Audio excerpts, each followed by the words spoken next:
महत्वाचा ठसा तुमच्या जीवनावर उमटेल आणि मग लोक म्हणे काय महात्मा होता, काय पुण्यात्मा होता.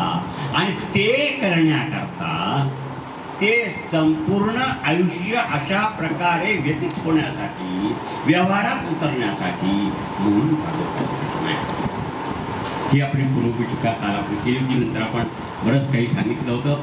काल आपण असं पाहिलं होतं की ही जी बालिका आहे देवीच्या रूपामध्ये आलेली आहे, तिला कंसाने धरलेला आहे, ती अष्टभुजा म्हणून प्रकट झालेली आहे, अतिशय दिव्य असं तिचं स्वरूप आहे, सुगंध वातावरण आकाशामध्ये पसरलेलं आहे. आणि ती सांगते आहे कंसा, ती सांगते कंसा, अरे तुला माहित नाही का, तुला मारणारा यशोदेचा 8वा गर्भ जन्माला आलेला आहे, तो इथे नाही, ते कुठेतरी आहे. इथपर्यंत आपण आलो. आणि त्याच्यामुळं त्याचा अर्थ असा झाला की यशोदा 8व्या गर्भासाठी गर्भवात झालेली आहे. बघा, कथा ह्या ज्या तुम्ही ऐकताय त्या नेहमीच ऐकताय, त्याच्या आधीची जी पूर्वपीठिका आहे ती अतिशय अतिशय अतिशय महत्वाची आहे आणि त्याला जास्त महत्व आहे. गर्भ वाढत असताना बघा बरं का, गर्भ वाढत असताना देवकीच्या पोटातला गर्भ वाढत असताना देवकी अतिशय प्रसन्न आहे. तिला त्याची जाणीव झालेली आहे की आपल्या उदरामध्ये असलेला गर्भ हा कोणी दुसरा तिसरा नसून परमात्मा आहे. आणि त्यामुळं बघा, परमात्म्याची माया, परमात्म्याची लीला, कृष्णाची लीला म्हणून आपण हा दशमस्कंद घेतलाय. बघा काय आहे, परमात्मा श्रीकृष्ण हा सगुण स्वरूपामध्ये त्या कारागृहामध्ये देवकीच्या आणि वसुदेवाच्या समोर प्रकट झालेला. मी म्हटलं होतं धनंजयला, असा अभंग काढ की जेणेकरून श्रीकृष्णाच्या सौंदर्याचं वर्णन होईल. अतिशय सुंदर आहे. म्हणजे जसं आपण सुंदरते ध्यान म्हणतो, विटेवरी म्हणतो, तसं अतिशय चतुर्भुज अशी श्रीकृष्णाची मूर्ती तिच्या समोर आहे. अतिशय सुंदर, अतिशय तेजस्वी परमात्म्याचं स्वरूप आहे. देवकी आणि वसुदेव ते पाहताय. त्या दोघांचा तिघांचा संवाद व्यासांनी त्या दशमस्कंदामध्ये जो केलाय ना, तो अतिशय अतिशय भावुक. परमात्मा त्या देवकीला म्हणतोय, तू माझं हे स्वरूप पाहून आश्चर्यचकित नको. देवकी आणि वसुदेव त्या परमात्म्याच्या चरणावर गेलेले आहे आणि त्यांना नमस्कार करताय. परमात्मा श्रीकृष्ण परमात्मा म्हणतोय, अगं तुझ्या पोटामध्ये माझा गर्भ राहा, तू माझी आई आहेस आणि तू माझी आई असताना तू माझ्या चरणावर माथा का ठेवते.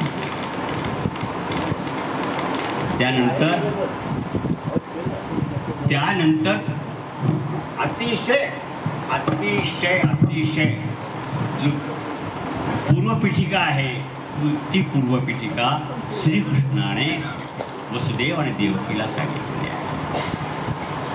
देवकी, खरं सांगू, आत्ताचं युग आहे ते द्वापार युग आहे. जसं काल मी तुम्हाला सांगितलं, ब्रह्मदेवाकडे सर्व गेल्यानंतर ब्रह्मदेवाने सांगितलं की द्वापार युगामध्ये तुम्ही सर्व देवर्षी, तुम्ही सर्व देव गोप आणि गोपिका म्हणून अवतार घेणार आहात आणि याच्यातले श्रेष्ठ देव जे आहेत ते देवकी आणि वसुदेव होणार आहेत. आणि त्यावेळेस तू अतिशय अखंड असं तप केलेला आहे तुम्ही दोघांनी. आणि तुम्ही दोघांनी तप केल्यानंतर आम्ही त्यावेळेस आशीर्वाद दिलाय. काय तुम्ही मागितलंय? काय मागितलंय? माझ्या पोटी, देवकीची त्या जन्मातली गोष्ट आहे, माझ्या पोटी परमेश्वराचा अवतार व्हावा अशी माझी इच्छा आहे. मग ती इच्छा मी द्वापारी युगामध्ये तुमची पूर्ण करणार. आणि म्हणून मी आता हा जो 8वा तुझा गर्भ आहे त्या गर्भात आलेला दोघांचा संवाद आहे. छान आहे. आता तू काय कर? देवकी आणि वसुदेव त्या परमात्म्याला सांगतात, सगुण स्वरूपातल्या परमात्म्याला सांगताय की कंसाच्या भीतीने तू कृपा करून येथे राहू. कुठे जा? आधी तुझं हे चतुर्भुज रूप आहे ना, ते अतिशय बालकाच्या रूपात घे. आणि मग ज्या अर्थी तू इथे आहेस असं कळेल, किंवा माझ्या पोटात माझ्या उदरात गर्भ आहे असं कळेल, त्यावेळेस कंस तुला मारल्याशिवाय राहणार नाही. त्या परमात्म्याचा आणि वसुदेव देवकीच्या संवादातून जे झाले ती कथा जी सर्वांना माहीत आहे ती कथा. मग तो गर्भ किंवा ते बालक जन्माला आल्यानंतर, ते बालक जन्माला आल्यानंतर सांगितल्याप्रमाणे वसुदेवाने त्या बालकाला घेतलेला आहे. आता सर्वांना माहिती आहे, त्याच्यामुळे मी अतिशय कमी वेळात सांगतो. त्या बालकाला घेतलेला आहे. बालकाला घेतल्यानंतर डोक्यावर टोपलीत घेतल्यानंतर यमुनेच्या दिशेने जायचं आहे त्याला. आता जायचं आहे त्याला नंद राजाकडे जायचं आहे. मथुरेतून गोकुळात जायचं आहे. तो प्रसंग अतिशय विस्तीर्ण असं व्यासांनी केलेला आहे. श्रावण मास आहे, पावसाचे दिवस आहेत, धो पाऊस पडतो आहे. अशा प्रकारे ते वसुदेव ते बालक घेऊन चाललेले आहेत. बालक म्हणजे परमात्मा घेऊन चाललेले आहे. यमुनेची पातळी पावसामुळे वाढलेली आहे. यमुनेला खरं म्हणजे त्या परमात्म्याला नमस्कार करण्याची इच्छा झाली होती. हे परमात्म्याने ओळखलं. बघा बरं, आतापर्यंत कथा आपण कसं ऐकतो ते परमात्म्याने ओळखलं की यमुनाला मला नमस्कार करायचा आहे. मग काय केलं? परमात्म्याने ती त्या यमुनेची पातळी आणि त्या टोपलीतल्या श्रीकृष्णाच्या अंगठ्याची पातळी यांची लेवल सारखी केली.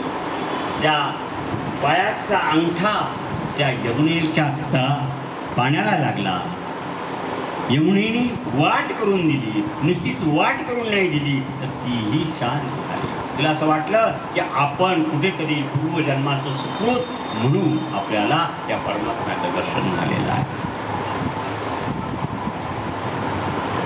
वसुदेव अशाच प्रकारे गोकुळात गेले. नंदराजाची त्याची तो ओळख आहेच, चांगली ओळख आहे, ते मित्र आहे. यशोदेच्या महालात गेलेला. यशोदेच्या महालात गेल्यानंतर तिथून आपण जी कालची जी देवीचं आहे ना, ते आख्यान आपण काल केलं, तीच देवी त्याने ती केली आहे. यशोदेच्या पुढे हे आणलेलं बालक हळूवारपणे ठेवलेलं आहे. यशोदेला त्याचा थांग झाला आहे. आणि मग ते बालक ठेवल्यानंतर ते देवीचं जे परमात्म्याचं मायावी स्वरूप आहे ते घेऊन तो देवकी जवळ आलेला आहे. देवकी जवळ आल्यानंतर बघा काय झालं. देवकीकडे ही आल्यानंतर आपण ती कथा ऑलरेडी सांगितलेली आहे काल. ही जी देवी आहे, मायादेवी आहे, ती वरती कंसाने धरलेली आहे वगैरे वगैरे. पण इकडं काय झालंय? इकडं ही रात्र होती, भयानक अशी रात्र होती. आणि सकाळी काय झाले? सकाळी उठल्या सगळ्यांना कळलंय. काय झाले? सगळ्यांना कळलंय देवकीला काय झालं? देवकीला पुत्र झाला. दोनच मिनिटाची भजन आहे, 2 मिनिटाचं भजन म्हणतात धनंजय आणि ते राजा. प्रगट भयो भगवान, प्रगट भयो भगवान, नंदाजी के घर नौबत बाजे, नंदाजी के घर नौबत बाजे, ताड़ मृदंग और तान. प्रगट भयो भगवान, प्रगट भयो भगवान, सर्व ही राधे मिलन आवे, सर्व ही राधे मिलन आवे, छांड दिए अभिमान. प्रगट भयो भगवान, प्रगट भयो भगवान, मीरा के प्रभु गिरिधर नागर, मीरा के प्रभु गिरिधर नागर, निशिदिन करेलो ध्यान. प्रगट भयो भगवान, प्रगट भयो भगवान. बोला श्री गोपाल कृष्ण महाराज की जय. अतिशय गोकुळात वातावरण अतिशय प्रसन्न आहे. काय किती प्रसन्न असू शकते सांगा ना. नंदराजा आहे, सगळे गोकुळवासी अतिशय आनंदित झालाय, कारण देवकीला नेहमीप्रमाणे राजाने सर्वांना साखर वाटलेली आहे, ब्राह्मणांना दान दिलेलं आहे, खूप मोठे वाद्यवृंद चालू केलेले आहे, खूप मोठा उत्सव चालू आहे कोकणात. नॅचरल आहे. परमात्मा रूपी श्रीकृष्णाचा अवतार त्या ठिकाणी देवकीचा कुठे जन्म झाला अशा प्रकारचा आभास कोकणात झाल्यानंतर नॅचरली सर्वांना आनंद झाला. खूप खूप खूप खूप आनंद झाला. त्या आनंदाच्या भरामध्ये बघा, आता त्या आनंदाच्या भरामध्ये गोकुळातली, आपण जास्त लांबवत नाही, गोकुळातली कथा तिथेच ठेवतो. आपण आता मथुरेत येऊया.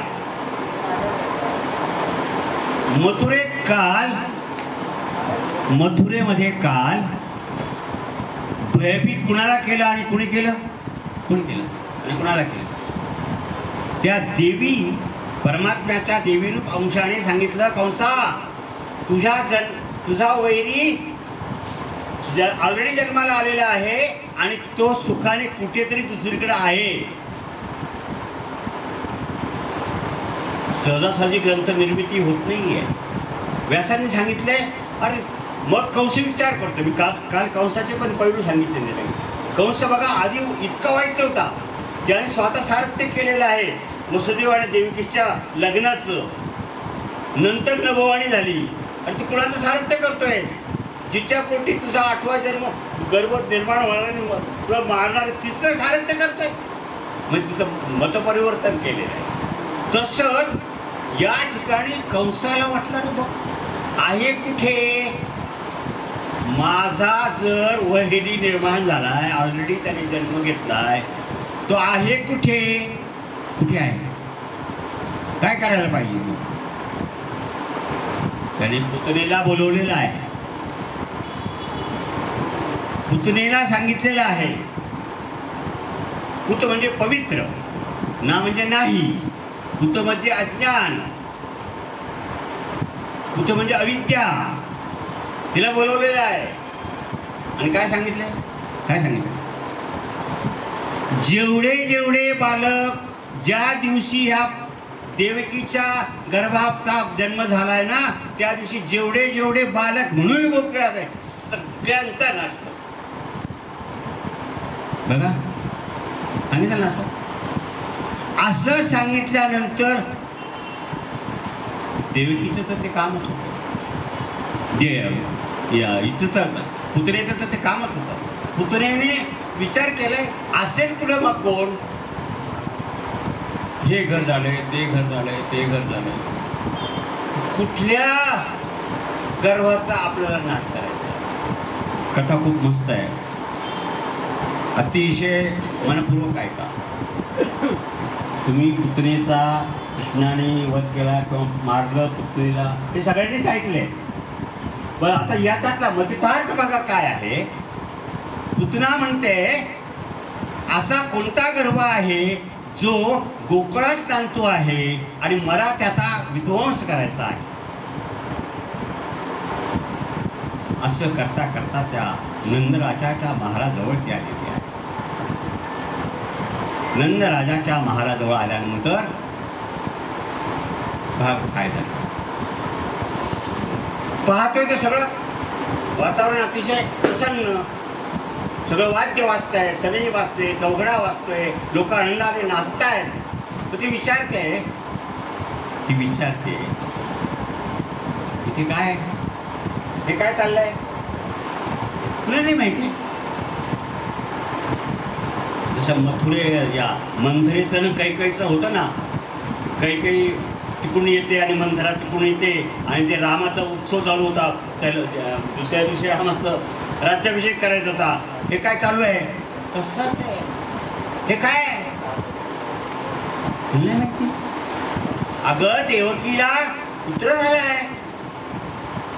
देवकीला पुत्र झालं म्हटल्यानंतर तिला लक्षात कंसाने आपल्याला काय सांगितलंय, देवकीचा गर्भ त्याचा नाश करायचा आहे. मग ती बघा बरं काही आता पूर्ण बघा 10 मिनिटं चांगलं अतिशय शांतपणे आणि व्यवस्थित आहे का. देवकीचा गर्भ म्हटल्यानंतर ती नंदाच्या महालामध्ये आलेली आहे. पण त्याच्या आधी ही जी पुतना आहे ना, ती पुतना एकतर ती मायावी. आता मायावी असल्यामुळं तिने रूप कोणतं घेतलं, कोणाचं घेतलं, अतिशय सुंदर स्त्रीचं रूप घेतलेलं आहे. अतिशय सुंदर. जगामधले सौंदर्य म्हणून जे काय असेल स्त्रीचं, ते सौंदर्य जिथं प्रकट होईल ना, असं मायावी स्त्रीचं रूप पुतनेने घेतलेलं आहे. आणि दागिने काय, अंगभर सोन्याचे दागिने अंगावर. व्यासांनी खूप छान वर्णन सांगतो मी 2 का केलं असं. त्याचं कारण असावं. त्याची कारण मीमांसा व्यासांनी अशी दिली की ज्या वेळेस ती नगरामध्ये शिरेल ना, त्यावेळेस समजा एखादी अतिशय सुंदर स्त्री चाललेली आहे जी तुमच्या ओळखीचीच नाहीये. तुम्ही माझं प्रवचन सोडून असंच कराल ना.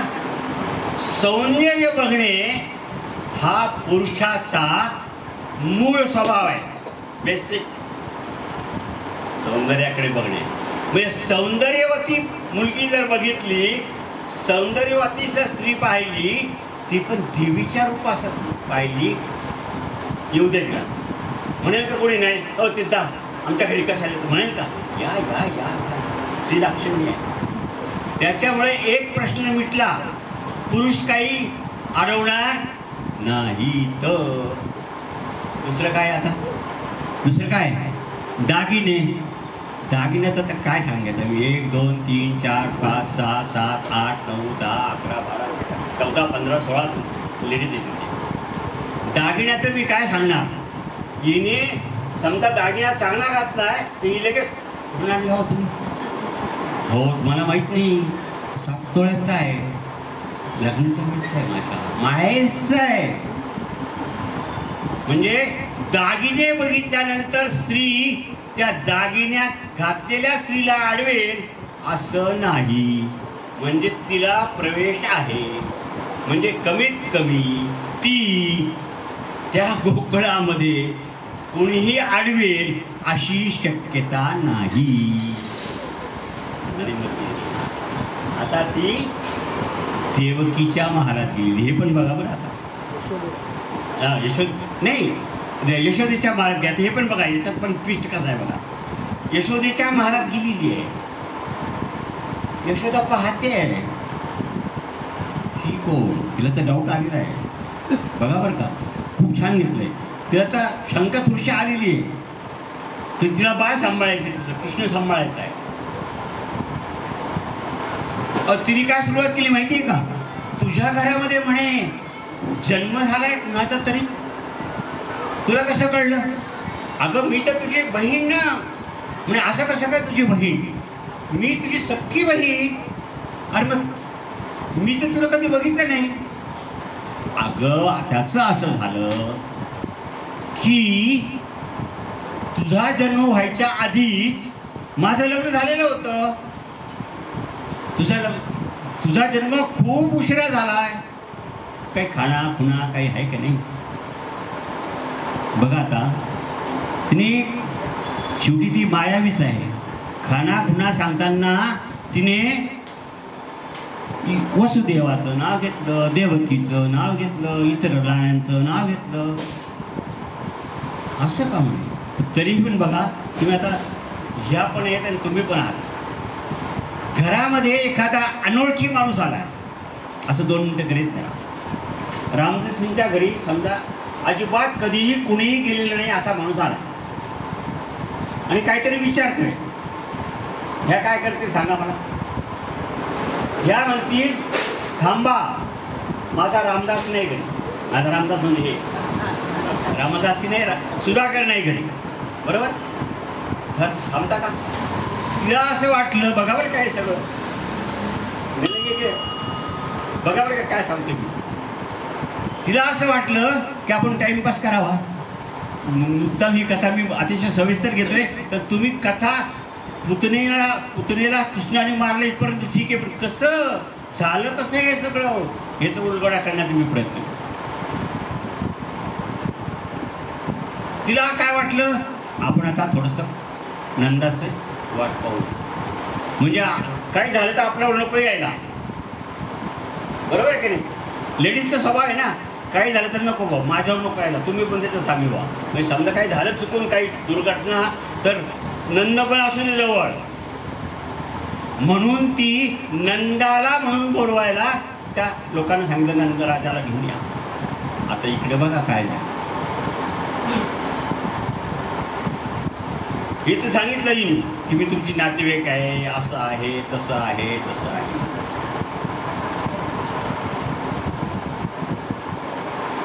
महारापर्यंत आल्यानंतर, त्या यशोदेपर्यंत आल्यानंतर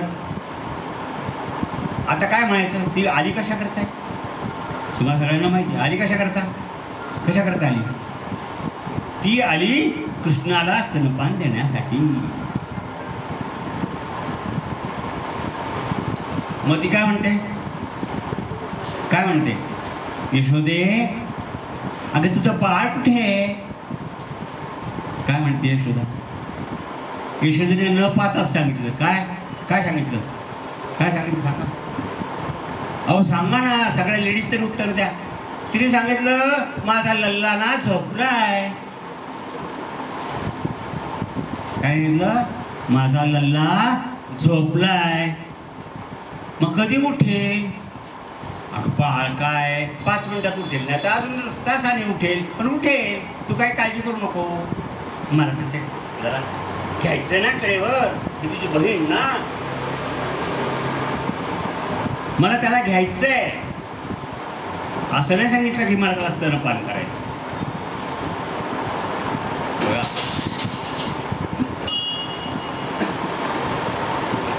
हा भाग बघा. आणि हे ज्या वेळेस चाललेलं आहे, संवाद कोणाचा चाललाय? चाललाय कोणाचा? पुतनेचा आणि यशोदेचा संवाद चाललाय. इकडे पाळण्यात कोण आहे? परमात्मा श्रीकृष्ण आहे. हे सगळं तो ऐकतोय. तो काय म्हणतोय की जर बघा बघा, त्याने डोळे मिटलेले आहेत. ते डोळे मिटलेले सांगतो मी, डोळे मिटलेले आहेत. पण तो जर म्हटला की जर आपण लेट केलं तर सावज आपल्या हातात आलेलं आहे. सावज आपल्या टप्प्यात आलेलं आहे. मी पुतनेचा वध करणार आहे का पुतना माझी वध करणार आहे? निश्चित काय आहे? माझ्या हातून पुतनेचा विनाश आहे. हे तर करत तरी घडणारी घटना आहे. तो उशीर कशाला करायचा? उद्या नंदराजा आला, अडवलं,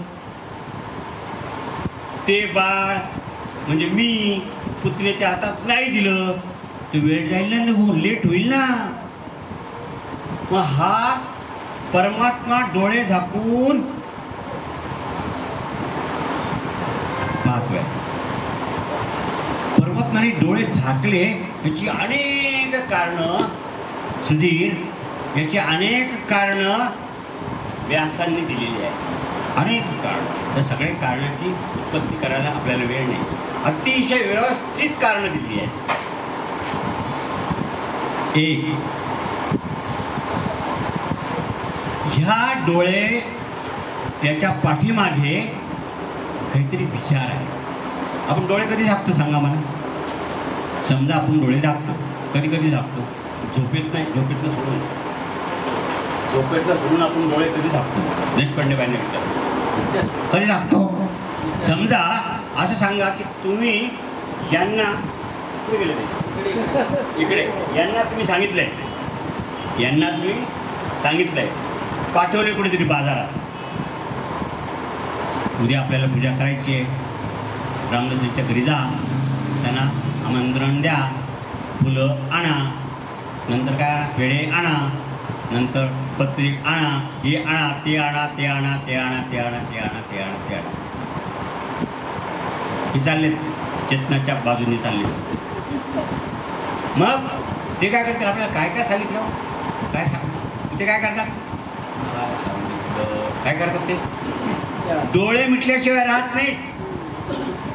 आठवण्याकरता आपण पहिलं करतो ते डोळे मिटले. मग आता बघा, डोळे मिटण्या कशासाठी डोळे मिटले माहितीये?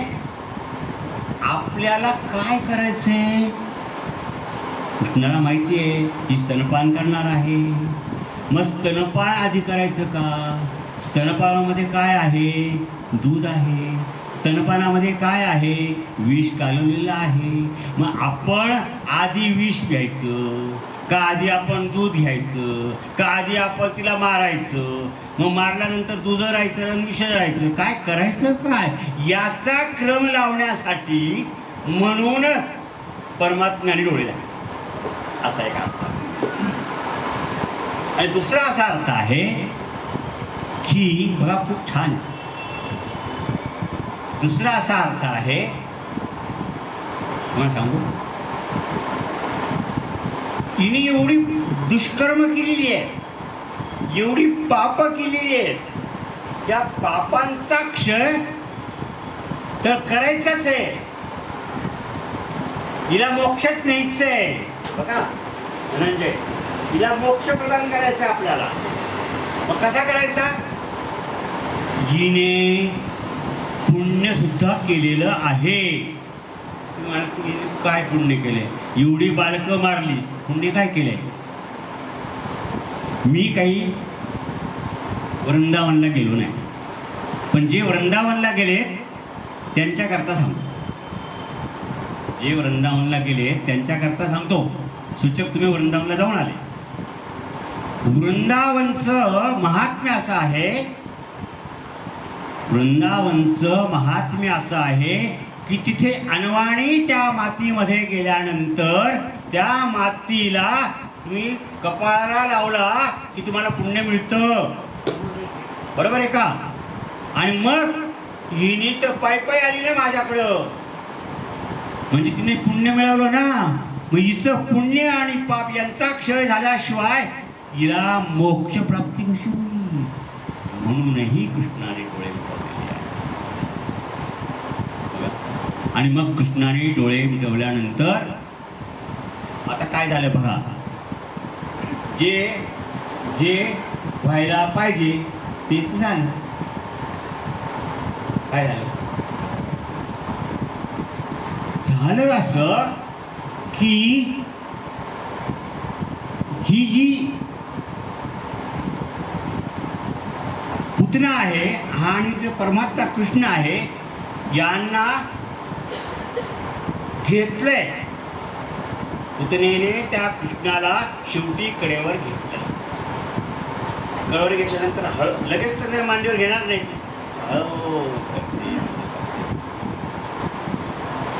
आणि मग